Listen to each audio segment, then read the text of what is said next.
Kisah Tambuaka di Sabah atau di Borneo. Seluruh dunia mempunyai kisah naga tersendiri.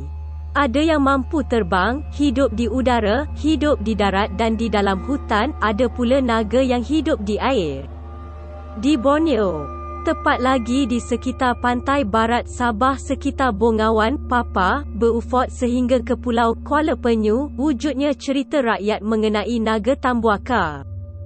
Perkataan Tambuaka atau Tembuaka asalnya diberi nama oleh kaum bangsa Brunei yang bermaksud tumbuh akar, merujuk kepada seekor raksasa atau naga besar dan sekitar tahun 1903. Mengikut penceritaan mulut ke mulut peribumi Sabah, ianya adalah seekor raksasa sungai yang besar serupa raksasa Loch Ness, berwarna hitam dan mempunyai leher yang panjang. Cerita mengenainya sudah lama tersebar terutama selepas pembukaan tapak-tapak baru akibat penjajahan Brunei ke atas pantai barat Sabah, yang mana ramai peribumi dan orang Brunei mendiami pesisir pantai dan sungai untuk bekalan air. Mengikut penceritaan dari mulut ke mulut, pelbagai bentuk didakwa selain seperti Loch Ness yang mempunyai kaki serupa sirip. Ada mengatakan ia seperti seekor ular besar yang menyerupai naga. Versi lain pula oleh orang bangsa dusun di Sabah. Mereka percaya yang Tambuaka ni berasal dari sejenis ikan belut iaitu raja ikan Sinsilok. Ada mengatakan ianya adalah raja segala hidupan di sungai menyebabkan ia perlu hidup beratus tahun dan ada mengatakan beribu tahun untuk menjaga kerajaannya dan ia terus membesar dan membesar sehingga mencapai saiz seperti seekor naga. Berbalik pada cerita pribumi dan bangsa Brunei yang menghuni pesisir pantai pula, Tambuaka ni tidak diketahui mana asal-usulnya sebab semasa penempatan baru dibuka memang dan kecoh mengenai Tambuaka ni dari mulut-mulut penduduk pribumi di situ masa tu. Dari penceritaan dan pengalaman orang-orang tua, ada 3 bentuk digambarkan mengenai Tambuaka ni. 1. Bentuk raksasa Loch Ness, berleher panjang berbadan besar dan mempunyai 4 kaki serupa sirip dan mempunyai ekor sepanjang kepalanya. Tapi ada saksi pula mengatakan Tambuaka ni mempunyai 2 kepala dan di belakangnya bukanlah ekor.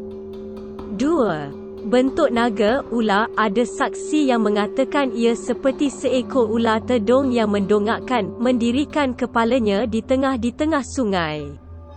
Mereka mendakwa X pernah melihat badannya dah hanya melihat kepalanya yang besar dan sedikit kembang. 3. Juga seperti raksasa Loch Ness, tapi dikatakan berbulu dan bergigi tajam. Dikatakan ini merupakan rupa pertama Tambuaka dilihat di sekitar Benoni sekitar tahun 1903. Banyak cerita-cerita direkodkan sepanjang tahun 30 hingga 60-an sebab masa tu ramai mula membuat rumah di sekitar Sungai Papa, Sungai Padas, Sungai Bongawan dan Sungai Beaufort. Tempat paling famous orang ramai menceritakan mengenai munculnya Tambuaka ni adalah di pesisir Sungai Kampung Surati, Papa. Kampung ni betul-betul di tepi sungai. Tapi mengenai Tambuaka ni berbentuk ular atau naga lagi famous berbanding bentuknya seakan Loch Ness. Bila ditanya mengapa sekarang ni tiada penemuan-penemuan terbaru mengenai kemunculannya, ramai mengatakan yang ia sudah mati dan X kurang mengatakan ia masih muncul sesekali tapi disebabkan pengangkutan air dah X digunakan lagi maka penceritaan mengenainya pun jarang didengari. Tapi sesekali ada juga cerita-cerita mengenainya melalui kaki-kaki pancing dan nelayan di sekitar sungai tersebut. Alasan diorang X nak ceritakan sebab takut dikatakan gila dan sekarang ni ada kamera dan yang boleh snap gambar makhluk ni. Ramai percaya haiwan legenda ini masih hidup sampai ke hari ini disebabkan penemuan lubang-lubang besar di bawah tanah sepanjang sungai-sungai tersebut semasa kerja mencucuk cerucuk membina jambatan masa membaiki. Jambatan Papa yang roboh pada tahun 2000 dulu selain di tempat-tempat lain sepanjang sungai tersebut. Dikatakan ianya menggunakan kepalanya untuk membina lubang di bawah sungai tersebut dan membina laluannya sendiri di bawah sungai untuk keselamatannya. Tapi ada gak versi lain mengatakan ia ada 4 tangan yang digunakan untuk menggorek tanah untuk membina laluannya. Menurut cerita lisan kaum dusun di Ranau, tambuaka berasal daripada ikan sinsilok, sejenis ikan belut. Ikan ini telah bertukar sifat dan bentuknya mengikut peredaran masa. Perubahan ini berlaku dalam masa ratusan tahun, malah ada orang tua-tua menyatakan beribu-ribu tahun. Kebanyakan orang tua di bahagian daerah Ranau menceritakan bahawa tambuaka berasal dari seekor ikan lalu bertukar bentuk badan yang besar seperti naga di mana mempunyai kaki dan tangan. Disebabkan bentuk badan dan dengan adanya tangan dan kaki, ia mempunyai keistimewaan untuk membuat tempat tinggalnya. Tambuaka tinggal dalam air yang dalam dan berlubang. Dikatakan bahawa tambuaka boleh menahan aliran air sungai dengan cara membuat benteng. Dengan sebab itu sungai bertukar menjadi tasik. Ada beberapa orang tua menyatakan bahawa suatu ketika dahulu Bandar Ranau adalah sebuah tasik yang besar. Tasik ini terbentuk disebabkan oleh aktiviti tambuaka tersebut. Tambuaka yang menghuni tasik ini menjadikan apa saja haiwan sebagai makanannya. Tambuaka boleh memakan sekali lahap seekor kerbau atau sapi. Tasik di Ranau ini dikatakan sebagai tempat yang paling menakutkan. Manusia juga menjadi mangsa apabila mendekati tasik ini. Tambuaka dikatakan mempunyai satu kuasa atau aura yang boleh melemahkan mangsanya. Mangsa tidak berdaya bergerak untuk melarikan diri dari tambuaka. Dalam beberapa kejadian dikatakan tambuaka sengaja mengalirkan banjir dengan membuka pintu air. Apabila haiwan atau manusia terkena banjir maka mereka lari menyelamatkan diri. Pada masa inilah tambuaka akan menjalankan peranannya untuk menangkap mangsanya. Tambuaka menyebabkan kesengsaraan hidup orang dusun di Ranau. Mereka tidak lari dari kawasan tasik tersebut kerana kawasan tersebut subur untuk pertanian di samping bekalan air yang banyak. Tambuaka dikatakan mati apabila sebuah gunung berapi meletup di satu bahagian di Pekan Ranau. Satu lagi versi dikatakan tambuaka ni lebih kepada raksasa laut bukan di darat. Kalau ular pon dikatakan ia sejenis ular laut yang berbisa. Dalam versi ini, ikan yang dikatakan bertapa menjadi naga merupakan sejenis ikan laut yang digelar ikan naga atau oarfish atau nama saintifiknya Regalicus russelii. Tambuaka dikatakan raja di lautan dan naik ke darat melalui sungai untuk bertapa sekali-sekala. Apabila tambuaka naik ke sungai, terjadilah banjir kerana dikatakan badan tambuaka ini memenuhi sungai menyebabkan air melimpah. Sebab itulah dikatakan Sungai Padas Papa mudah melimpah. Nama tambuaka diaktakan diberi oleh kaum bangsa Brunei Sabah yang bermaksud tumbuh akar. Nama ini diberikan ke atas penemuan seekor raksasa atau naga air misteri yang besar dan ini berlaku sekitar 1900 di sebuah kampung di Papa, Kampung Benoni. Legenda terkenal tambuaka yang selalu dikatakan berasal dari tempat ini. Cerita popular mereka di sini menceritakan raksasa itu adalah jelmaan 16 ekor batu, sejenis itik atau angsa yang telah masuk bertapa ke dalam gua Karuaya at akar kayu at kayu ara. Dan merupakan haiwan separuh akuatik separuh darat, makhluk yang berasal dari air tapi boleh hidup ke atas daratan. Satu ketika dahulu kawasan Benoni merupakan satu kawasan memulau yang sangat subur dikelilingi oleh sungai yang membiru beserta hutan karuaya, kayu ara, air tawarnya yang tebal. Kemudian di atas tanah tinggi yang memulau itulah penduduk kampungnya telah mendirikan rumah mereka satu persatu. Kisah ini bermula dari seorang penternak patu yang menyangka patunya telah menjelma menjadi seekor raksasa selepas memasuki lubang besar di bawah akar kayu ara dan tempat kejadian berlaku di hujung hulu Sungai Kepulauan Benoni itu, dikenal pasti lokasi tempat itu kini dipanggil Bendari at Darat Benoni yang menghala ke Bukit Bendera at Kuari. Penternak ini mempunyai 16 ekor patu kesemuanya dan dia pun selalu melepaskan patunya ini bermain ke sungai tersebut sehinggalah dia menyedari di hari-hari berikutnya patunya mula menghilang satu persatu.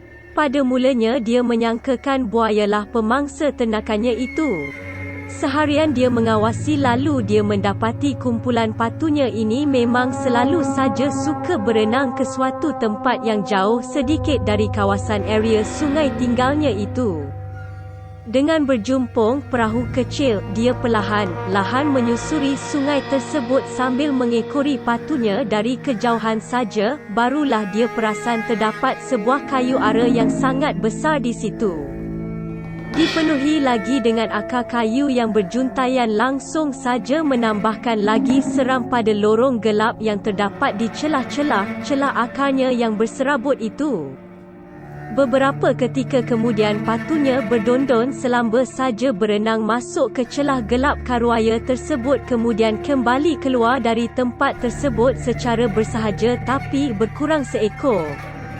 Persoalan di kepala penternak tersebut hampir terjawab selepas menyaksikan peristiwa itu tapi dia masih lagi tidak tahu apakah gerangannya haiwan aneh yang suka membaham secara senyap-senyap sahaja di balik akar karuaya tersebut. Dia pun kembali lalu menceritakan hal ini kepada orang kampungnya. Keesokannya dan pada hari-hari seterusnya dia memerhatikan lagi kejadian yang sama kian berulang sehinggalah juga patunya yang terakhir. Dengan berbekalkan amarah dan dendam yang kuat pada kali ini dia telah menghimpunkan seluruh penduduk kampung untuk sama turun dan membongkar benda misteri yang telah menghabiskan patunya itu. Berbekalkan senjata masing-masing mereka berkayuh menuju ke tempat tersebut sambil memerhatikan suasana sekitarnya yang tidak kurang seramnya berhutankan karuaya ini. Mereka mula mengepung kawasan tersebut dari semua arah sebelum melakukan langkah was-was yang tidak kurang takutnya ketika cuba menghampiri lubang luar biasa tersebut. Akhirnya beberapa orang pemuda yang berani tampil ke depan lalu mengambil langkah untuk memasukinya sambil mencucuk-cucukkan bujak lembing di dalam gelap yang nampaknya seperti tiada berpenghujung. Mereka meraba perlahan-lahan menggunakan parang mereka sambil cuba mencapai jauh ke dalam lagi lalu mendapati airnya sungguh tidak kurang dalamnya juga sementara yang lain masih lagi menunggu di luar bakau tersebut. Dalam keadaan yang sunyi sebentar saja itulah kemudian kedengaranlah bunyi deruan suara yang sangat kuat bercampur lagi dengan suara jeritan pemuda yang siap masuk sebentar itu pantas kembali bergegas keluar pula dengan wajah yang terkejut dan ketakutan. Tumbuh akar, jerit orang tua lain yang melihat dari luar mendapati perubahan kocakan air dan tanah yang bergolak naik dan turun itu. Dalam perasaan taksub bercampur kehairanan ini tiba-tiba menjengullah sebatang leher yang panjang dari air tersebut, badannya berbulu dan giginya tajam. Ianya juga adalah haiwan yang paling besar sekali pada waktu tersebut. Terkejutlah seluruh penduduk kampung yang menyaksikan sendiri haiwan ini, mereka tidak tahu ianya haiwan prasejarah. Ada yang mengandaikan bahawa patu tersebutlah sebenarnya sudah menjelma kepada raksasa tersebut selepas bertapa masuk ke dalam gua tersebut. Raksasa itu kemudiannya berjaya ditewaskan dengan kemahiran melembing yang dimiliki oleh orang-orang zaman ketika itu, ianya perkara biasa pada zaman tersebut. Kemudian binatang raksasa inilah yang mendapatkan namanya sebagai legenda Tambuaka yang difikirkan bertukar dari cantuman 16 ekor patung tersebut ditambah lagi keluarnya pula berasal dari pohon akar kayu yang lebat tebal itu.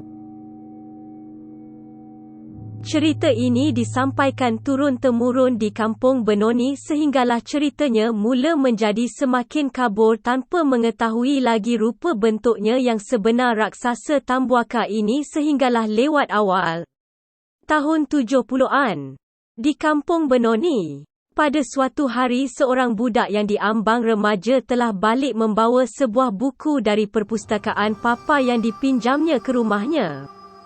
Dia membelik-belik buku bergambar tersebut di laman rumahnya. Buku ini memperlihatkan gambar binatang prasejarah dinosaur dan dalam gambar tersebut adalah haiwan bergelar Paleosaurus ini. Lihat gambar.